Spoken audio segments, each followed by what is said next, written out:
ಎಲ್ಲರಿಗೂ ನಮಸ್ಕಾರ. ನನ್ನ ಹೆಸರು ಕ್ಷೀರ.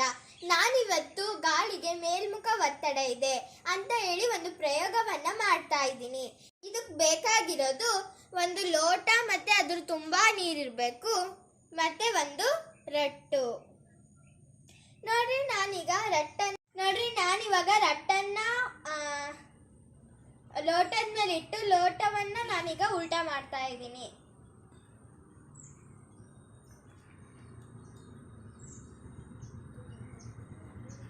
ನೋಡ್ರಿ ನೀರ್ ಬರ್ತಾ ಇಲ್ಲ.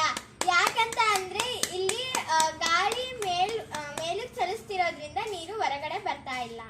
ಹೊರಗಡೆ ಇರೋ ಗಾಳಿ ಇಲ್ಲಿ ಹೋಗಕ್ಕೆ ಪ್ರಯತ್ನ ಮಾಡುತ್ತೆ, ಹಾಗಾಗಿ ಈ ನೀರು ಚೆಲ್ಲಲ್ಲ. Thank you. ನೋಡ್ರಿ ನಾನಿವಾಗ ರಟ್ಟಿನ ಬದಲು ಹಿಡಿಯೋ ಜರಡಿಯನ್ನ ತಗೊಂಡಿದ್ದೀನಿ.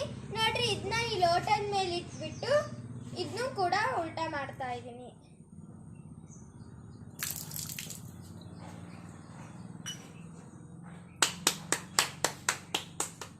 ಈ ಪ್ರಯೋಗವನ್ನ ವೀಕ್ಷಣೆ ಮಾಡಿದ್ದಕ್ಕಾಗಿ ಧನ್ಯವಾದಗಳು.